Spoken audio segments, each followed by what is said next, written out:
1차 세계대전 중에 러시아 혁명이 터졌습니다. 보겠습니다. 자, 일단 러일 전쟁이 발발했습니다. 1904년에 러일 전쟁이 터졌어요. 이 러일 전쟁 중에 있었던 사건이 바로 피해 일요일 사건입니다. 피해 일요일 사건은 1905년 1월에 당시에 시위대는 한 15만에서 30만으로 추정을 합니다. 지금의 이 체제가 너무나 문제 있습니다 라고 하면서 평화적으로 시위를 하고 있었어요. 그런데 이날이 마침 일요일 아침날이었고요. 발포를 하게 됩니다. 그래서 사망자는 한 1000여 명 정도로 추정하고 있고요. 부상자는 약 한 3000명 정도 이상 정도가 되면서 이걸로 인해서 당시의 재정의 인기가 엄청나게 떨어지게 됩니다. 피해 일요일 사건 1905년, 그러니까 러일 전쟁 중입니다.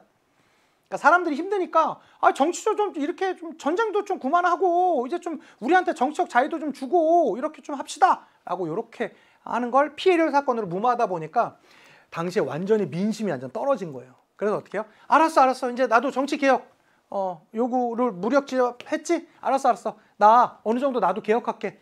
두마, 이게 두마가 뭐냐면 그 러시아에서 만들어졌던 지방의회를 두마라고 표현하거든요. 두마 등 설치를 하는 개혁 약속을 펼쳤지만 이것이 제대로 되진 않았습니다. 이때 황제가 누구죠? 니콜라이 2세입니다. 이러한 니콜라이 2세는 1차 세계대전까지 벌어지게 되었습니다. 1차 세계대전 언제입니까? 1914년부터 18년까지 있었죠. 18년까지 있었는데 문제는 이 전쟁 초반에 러시아는 당시에 경제력이 좀 떨어진 상태였다 보니까 전쟁 참여하게 되면서 그러니까 러일 전쟁에서 져서 그것도 기분 나빠요. 그리고 거기다가 얼마 안 돼서 10년도 안 돼서 바로 1차 세계대전이 터져.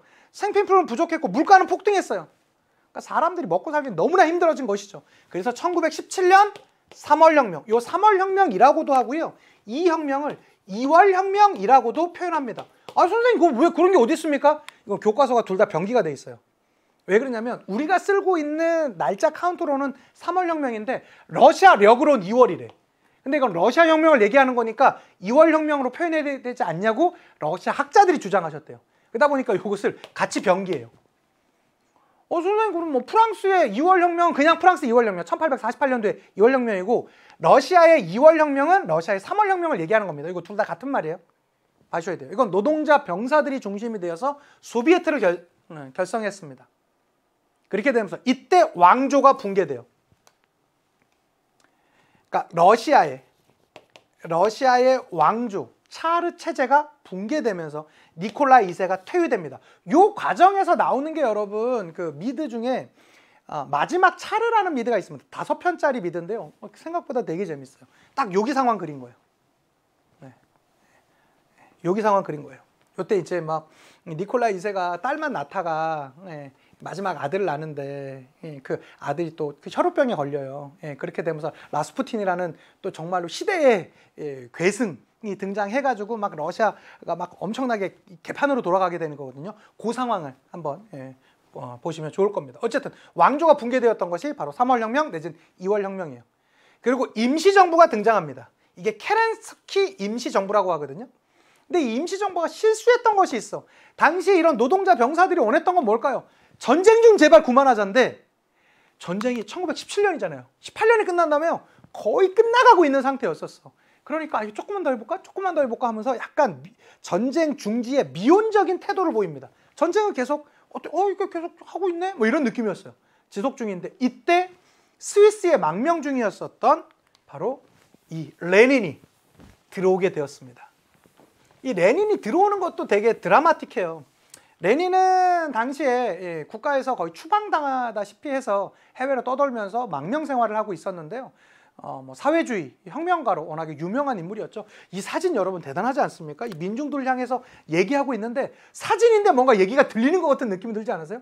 지금 뭐 하는 겁니까? 당장 전쟁은 중단해야 됩니다. 모든 권력을 소비에트에 모아놓고 우리가 그것을 우리 민중의 힘으로 해야 합니다. 막 이렇게 얘기하는 거지 않습니까? 근데 이게 되게 재밌는 게요. 여기 있었어요. 원래 이때 이 레닌이 머물던 데가 스위스였어요. 보세요, 스위스.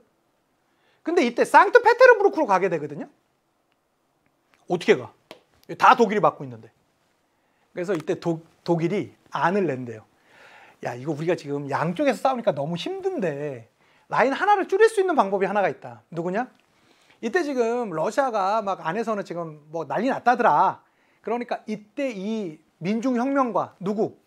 레닌을 러시아 국내로 돌려보내면 분명히 그가 또 한 번 혁명이 일어나면서 이 동부전선은 없어질 수도 있다. 이런 판단을 했대요. 실제로. 그래서 특별 열차편을 만들어줘요. 누가? 독일이. 그래서 이제 들어가셔야죠. 들어가셔서 평생 하시던 혁명 완수하셔야죠. 하고 특별 열차편 만들어줘서 들어가게 해줘요. 그래서 실제로 들어갑니다. 그래서 이게 터지는 거예요. 요 연설해요. 그래서 이제 들어오면서 뭐 4월 태제 뭐 이런 것들 발표하는 모습이 있었습니다. 혁명 중 레닌이 발표한 강령입니다. 우린 이걸 흔히 4월 태제라고 하는데요. 제1항 제국주의 전쟁에 단호히 반대하고 즉각 평화를 실현해야 한다. 그러니까 전쟁 바로 중단해야 된다는 얘기죠. 소비에트 권력을 확대해야 한다. 의회제 공화국에 반대하고 소비에트 공화국을 수립해야 한다. 지주의 토지를 몰수하여 국유화해야 한다. 생산과 분배를 소비에트가 통제해야 한다. 소비에트라는 게 뭐냐면 공산화가 된 지역을 소비에트라고 해요. 그래서 우리가 흔히 말하는 소련이라는 것이 소비에트 사회주의 공화국 연방의 줄임말입니다. 그래서 여러분이 아시는 러시아의 개념보다 제가 꼬마 때 들었던 소련의 개념이 훨씬 커요. 그때만 해도 제가 어렸을 때만 해도요. 카자흐스탄, 우즈베키스탄 이런 나라가 없었어요. 다 소련이었어. 다 공산화가 된 지역이라고 해서. 그래서 이 소련이 해체되면서 그 나라들이 독립하게 되었던 것입니다. 어쨌든 그렇게 봐주시면 좋겠고 그 와중에 그것으로 인해서 레닌이 당시에 아주 급진파, 다수파로 번역되는 볼셰비키에 의해서 11월 혁명을 성공했습니다. 이거 11월 혁명이라고도 하고 이걸 10월 혁명이라고도 해요. 같이 쓰입니다. 아까 2월 혁명, 3월 혁명 같이 쓰다시피 11월 혁명 내지는 10월 혁명, 레닌의 볼셰비키 혁명에 의해서 모든 권력은 소비에트로 집중시켰습니다. 소비에트 정부가 나오게 되었었고요. 사회주의 개혁이 즉각 시행되었습니다. 토지 분배, 산업 국유화, 신분제 폐지. 그리고 되게 적극적으로 이 휴전협정, 전쟁에 빠질 것을 주장하게 되면서 이게 1918년 초에 3월에 체결되거든요. 최종적으로 브레스트 리토프스크 조약. 이 조약 이름 참 길어요. 뭐라고? 브레스트 리토프스크 조약. 처음에 들으면 이게 당황스럽지만 듣다 보면 또 들을만 합니다. 뭐라고요? 브레스트 리토프스크 조약. 브레스트 리토프스크 조약에 의해서 전쟁에서 빠지게 되었습니다. 누가? 러시아가. 그러고 나서 근데 요거 반년 뒤에 정확히 전쟁이 끝나요. 그러니까 사실 러시아 입장에서 조금은 손해본 측면이 있죠. 어쨌든 뭐 그 전쟁에 대한 이권은 거의 다 못 가져갔으니까. 어쨌든 이러한 11월 혁명이 일어났습니다. 그래서 우리가 흔히 러시아 혁명을 얘기할 때 3월 혁명과 11월 혁명 이렇게 두 개를 같이 얘기하는데 3월 혁명에 의해서 왕조 체제가 붕괴되었었고요. 그리고 11월 혁명에 의해서 레닌이 본격적으로 사회주의 혁명을 시작했습니다. 자, 요 중간에 있었던 것이 적백내전이에요. 적백내전이라는 건 뭐냐면 적군이란 여기에 있는 요 레닌군을 얘기하고요. 그리고 백군이란 그래도 다시 왕을 다시 앉혀야지, 황제를 다시 앉혀야지 라고 하는 또 일부 지역의 세력도 있었습니다. 그들 간의 내전을 적백내전이라고 그래요. 적백내전에서 최종적으로는 적군이 이겼겠죠. 그리고 나서 1921년, 요건 연도로 진짜 많이 나옵니다. 아니 레닌이 어쨌든 혁명을 성공하고 보니까 아무리 봐도 그래도 저게 필요해 보여요. 시장 경제 체제를 도입은 해야 될 것 같아, 경제적으로. 그래서 신경제정책이라고 합니다. 우리는 이걸 NEP라고 해요. 요거 기억해 두세요. 지난 모평에도 요게 나왔었죠. 그래서 신경제정책 NEP. 소련이긴 하지만 이땐 소련 전이죠. 러시아 사회주의 혁명을 완성하긴 했지만 시장 경제 체제를 일부 받아들이는 공산권 체제 내에서, 사회주의 체제 내에서 시장 경제 체제의 일부를 받아들이는 것을 신경제정책이라고 합니다. 이걸 NEP라고 하고요. 그리고 1922년에 이제는 더 이상 러시아라는 말을 쓰지 않습니다. 뭐라고요? 소비에트가 된 지역을 전부 다 하나의 연방으로 묶어버려요. 그 중심에 러시아가 있었을 것이고요. 나도 소비에트 됐는데? 나도 소비에트 됐는데? 나도 소비에트 됐는데? 나도 됐는데? 나도 됐는데? 라고 하면서 이걸 하나로 묶어서 뭐라고 합니까? 소비에트 사회주의 공화국 연방, 이른바 소련이 되었던 것입니다. 1922년에 소련. 이게 뭐예요? 1922년에 소비에트 사회주의 공화국 연방. 그래서 이게 많이 나와요. 1921년도에 신경제정책. 이건 러시아 때 했던 것이고요. 1922년에는 소련이 등장합니다. 소련은 뭐의 줄임말이라고요? 소비에트 사회주의 공화국 연방의 줄임말 소련이 되겠습니다. 그런데 이 혁명을 완성했던 레닌이요, 1924년에 사망을 해요. 실질적으로 22년에 이미 병상에 누워서 모든 권력은 어느 정도 스탈린에게 넘어간 상태였습니다. 스탈린에게. 그러니까 레닌은 사실은 혁명을 했지만 실제로 그가 권자 자리에 권력을 잡았던 건 1917년에서 22년, 한 5년이 다예요. 물론 사망은 24년에 하지만 뭐 2년은 거의 병상에 있었으니까 24년에 사망하게 되고요. 그리고 스탈린은 1922년부터 53년까지 정말로 이 소련을 거의 거친 땅으로 만들어 버립니다. 뭐 경제개발 5개년 계획 같은 걸 20년대 시작하기도 했지만 중요한 건 어마어마한 독재 정치를 펼칩니다.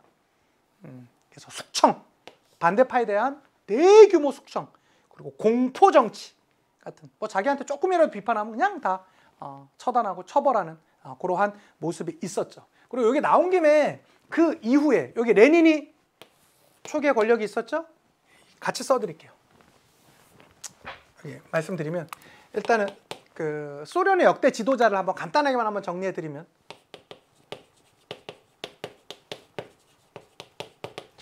먼저 레닌 언제요? 17년에 성공했으니까 17년부터 22년 내지는 24년. 그리고 스탈린 1922년 내지는 24년, 뭐 22년으로 하겠습니다. 22년부터 우리 6.25 전쟁이 끝났던 53년까지입니다.